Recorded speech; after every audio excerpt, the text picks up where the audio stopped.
कि अगर भाजपा कहती है कि राहुल गांधी जी का सांसद बनना परिवारवाद है, तो अमित शाह का जो बेटा है, देखें उसका मुंह देखें जैसा का है, उसका बीसीसीआई का सेक्रेटरी बनना परिवारवाद है कि नहीं है। ज्योतिरादित्य सिंधिया जब यूपीए में मंत्री थे, उनके पिताजी भी मंत्री थे, माधवराव सिंधिया, तो जब तक वो कांग्रेस में थे तब तक परिवारवाद था। और जो ही मोदी जी के बगल में जाकर के बैठ गए हैं तो ताली बजा रहे हैं।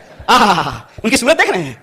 इतना मूर्ख हैं हम लोग, इतना मूर्ख बनाएंगे ये हमको कि हमारी पार्टी में परिवारवाद है, जो ही आप आरएसएस में शामिल हो जाइएगा तो वो संघ परिवारवाद हो जाता है। बीजेपी को जो अपना परिवारवाद, च्यवनप्राश और दूसरों का जहर लगता है, उस पर बीजेपी को हमेशा ही दो टूक जवाब कांग्रेस के नेता कन्हैया कुमार देते आए हैं। इस बार भी चुनावों से पहले जो राग बीजेपी परिवारवाद का अलापना शुरू किया है, उस पर कन्हैया ने जोरदार प्रहार करते हुए बीजेपी के खेमे में पल रहे परिवारवाद का आईना पीएम मोदी और बीजेपी को दिखा दिया है।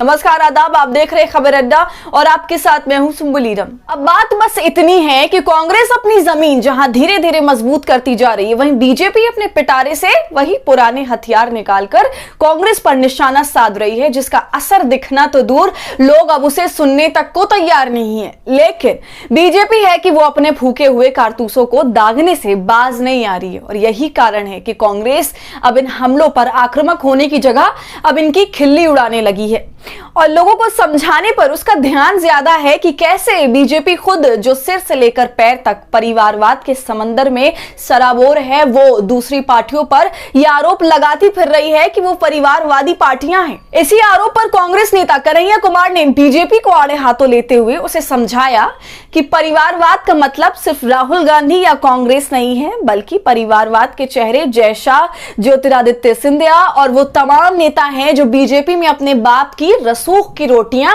राजनीति में बैठकर सेक रहे हैं। कन्हैया ने साफ साफ कहा कि बीजेपी और पीएम मोदी जो लोगों को मूर्ख समझते हैं, उन्हें अब समझ लेना चाहिए कि लोग उनकी सोच जितने कमअकल हैं नहीं। कन्हैया ने कहा कि दूसरी पार्टियों का परिवारवाद बीजेपी को तो नजर आ जाता है, लेकिन उसे शायद अपना परिवारवाद इसलिए नजर नहीं आता क्योंकि दूसरों का परिवारवाद परिवारवाद होता है और खुद का परिवारवाद इसलिए नजर नहीं आता क्योंकि उसका परिवारवाद सिर्फ परिवारवाद ना होकर संघ परिवारवाद है। मतलब संघ में जो शामिल हो जाए उसके सारे पाप बीजेपी के नजरों में धुल जाती हैं।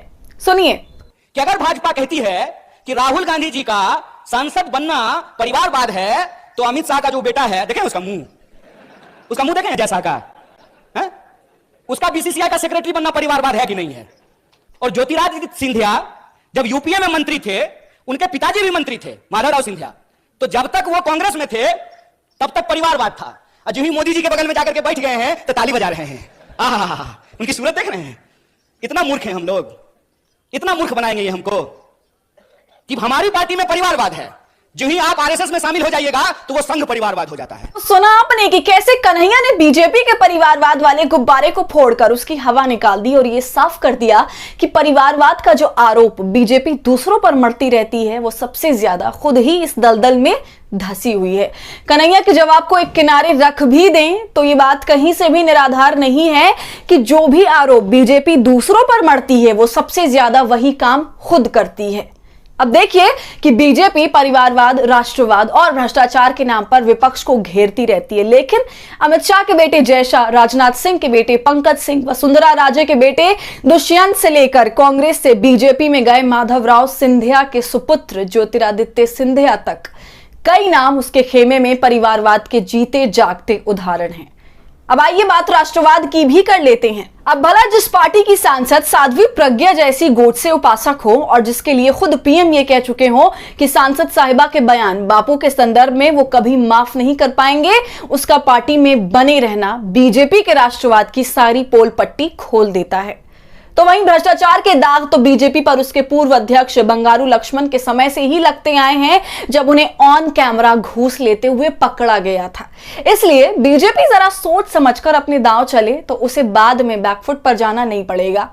तो इस पूरे परिवारवाद के आरोप प्रत्यारोप पर क्या है आपकी राय, हमसे कमेंट सेक्शन में जरूर साझा कीजिए। और हमारे फीजर्लिज्म को आपके सपोर्ट की जरूरत है, वो तभी होगा जब आप जितना ज्यादा थैंक्स बटन का इस्तेमाल करेंगे और इससे हमारी हौसला अफजाई करेंगे। साथ ही अगर अब तक आपने हमारे चैनल खबर अड्डा को यूट्यूब पर सब्सक्राइब नहीं किया है तो इसे अभी कर लीजिए।